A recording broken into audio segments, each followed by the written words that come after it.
speaking of EVs, there is this other little EV company that some of you may have heard about. They apparently had some kind of fan gathering or something the other day, and I think Kacey is going to talk to us about that. Yes. So Tesla had their annual shareholder meeting. So some of the points that were brought up was Elon mentioned about how the Model 3 is selling, both in terms of volume and revenue, and it's doing way better than they expected. And one of the things they pointed out was the efficiency of all of their vehicles, and how the competition is still trying to beat the 2012 Model S 85, and they still aren't really doing that. Some of them have come kind of close, but not on watt hours per mile or kilowatt hours per mile, however you want to measure it. And some of them have like 90 kilowatt hour batteries and a shorter range than a Model S 60. Just incredible. He called it room for improvement, and he was trying not to pick on the e-tron, which in French means excrement. He went on to try and prove that they don't have a demand problem. And let's see some other key points that they brought up. How did he prove that? With a chart. With a chart? I'm sorry. It's true. Is this the Honda Corolla chart? I believe it was. Yeah. So he proved it by saying that Tesla sells more cars by revenue than anybody else does. Mm-hmm. And then in their segment of small luxury, they outsell them by numbers as well. So he compared the Model 3 to the Honda Corolla. Yes. Okay. The Civic and Corolla, yes. Were sold last year? That was like so embarrassingly just bad. He did admit that they slapped together half of the presentation right before they went on stage. So that's good because it's only an annual shareholders meeting, right? Right. No one could have seen that coming. Yeah. They just pulled facts out of their ass. I mean, come on. Okay. I'm sorry, Kacey. Go on.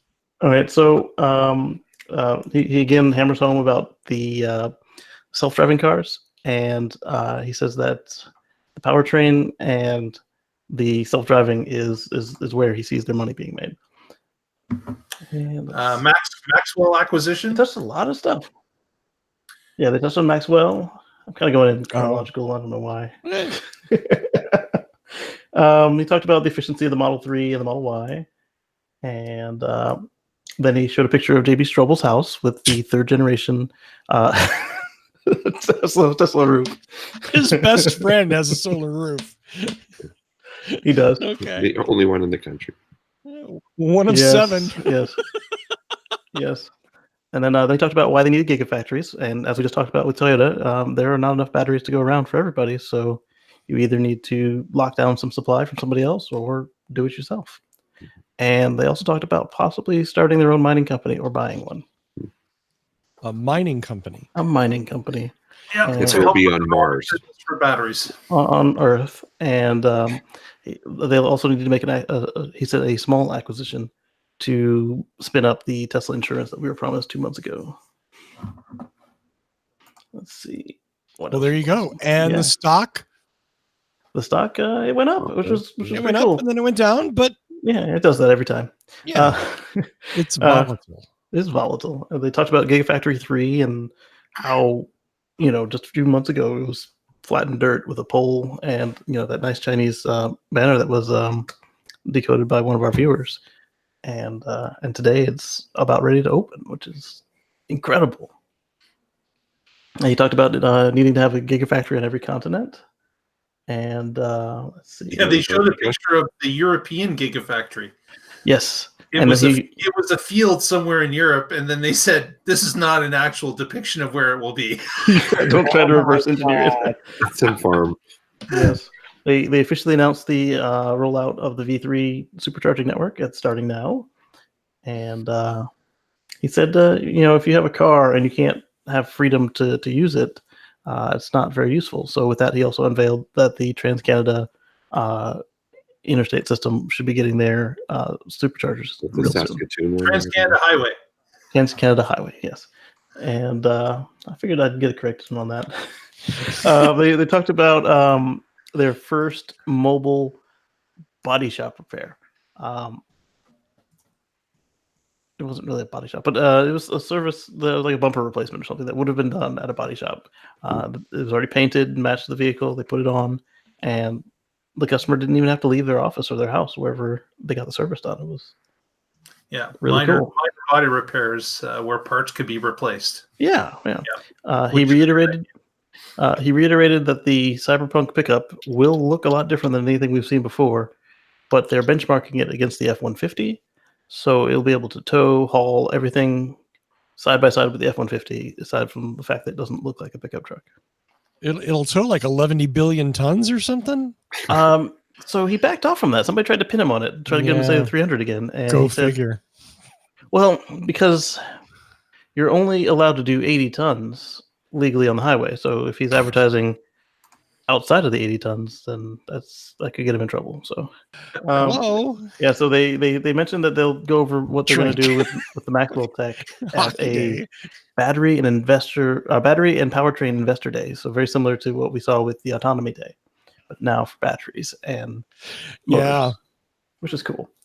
And somebody reminded him that he sucks at times, and he agreed.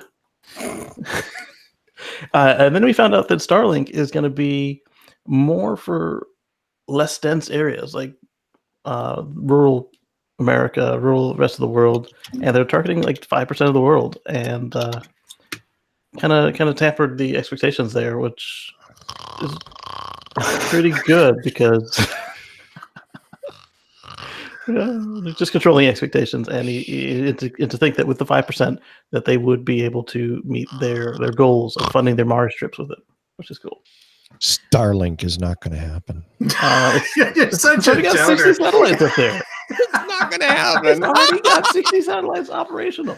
So anyway, no, they only have 56. 4 died. 4 died? I didn't hear that. Yeah. I'd like to read about that. I thought Starlink, they put that up there so that Starman could get over the air updates. Right? Is that true, or did I just because make that up? his Roadster doesn't get over the air updates on Earth. So Yeah. Fair enough. So more about robotaxis. It's coming, folks. It's coming. Question is when. It's this Flufferbot driving the Flufferbot did not make an appearance. Somebody tried to say that they were underutilizing the Gigafactory 3, and that was interesting. Yeah. He's like, only 500,000, and he tried to get Elon to commit to more, and eventually at the very end he said, well, of course we're targeting more, but they're still committed to 500,000 cars. I heard that last they checked, Gigafactory 3 was basically empty.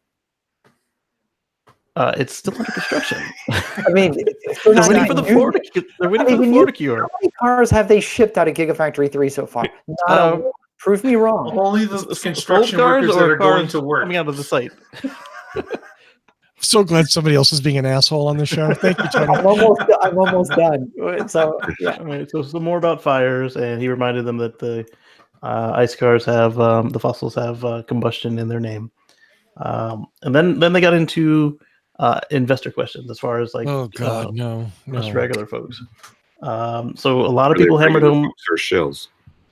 A lot of folks hammered home about the fact that they aren't defending themselves out there against this massive smear campaign, and suggested they should spend some of that advertising money on actual advertisements to educate the public. And they said they won't. Quote. What's the money quote? What was the money quote? Elon Musk says he doesn't believe in advertising because most advertising is a trick. Right. Yeah, he did say that. But they did kind of get him to agree to acknowledge that they might do a education campaign, but not an advertisement, because they say they sell all the cars they make. So, and once again, he went on with the using the raw scores for the NHTSA. So, I expected him to get in some trouble for that. I see it coming.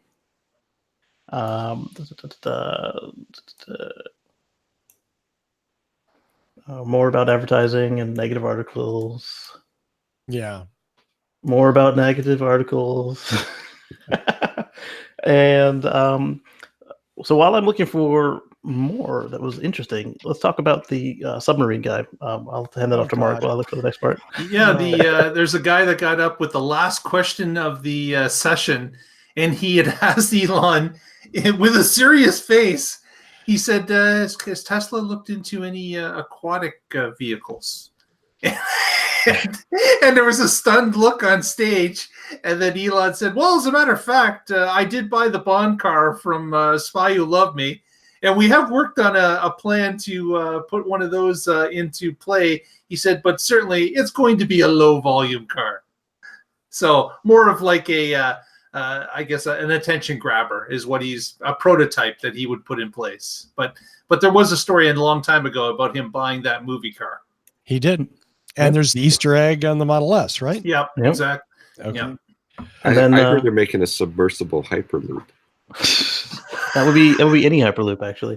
So PETA came back again for what, 3 years in a row now? Yep. Yep. Yay. So they got us the vegan option the first year. They got us the vegan interiors the second time, and now they're they moving in want on that damn steering wheel to be changed. Exactly. There's just that little strip of leather on the steering wheel they want removed. Those goddamn vegans. And Elon really was like wriggling on that one. He didn't want to bite, and he said that obviously today you can get them to give you the rubber steering wheel instead of the leather. And he said that even after they remove the leather steering wheel, that they might not be fully vegan on the Model S and Model X for quite some time. But he did commit that once they figure out the steering wheel cover, the Model Y will be fully vegan at launch, and that the Model 3 will be vegan after they figured out the wheel. Is that because they use animal products to make the batteries? That's what I'm wondering. I'm like, where else has he got animals stashed in my car? There's literally hamsters on a treadmill. And yeah. Oh my God. Okay. I will say I was driving in the middle of nowhere, Arizona, a few days ago between Flagstaff and Moab on a 2-lane road that there's no towns, there's no cell phone coverage, there's no nothing. And I went through a town called Kayenta, Arizona, and I was blown away. There was a supercharger station there in the middle of no frickin' where. So they are building out their network all over the place. Yeah. So. And two more things with this quick summary. I wanted to point out that all the folks who were saying stuff about the chairman, she seems to use a lot of the same phrasing that Elon does, like about the boring sections of the lawyer even joked. She calls me the boring guy, and it was quite interesting there. And then the other thing I wanted to do was thank Simon Alvarez for summarizing that timeline for me over at Tislarati. So yeah, that was really good. He did do a really good job there. Yeah. Yes. Nice.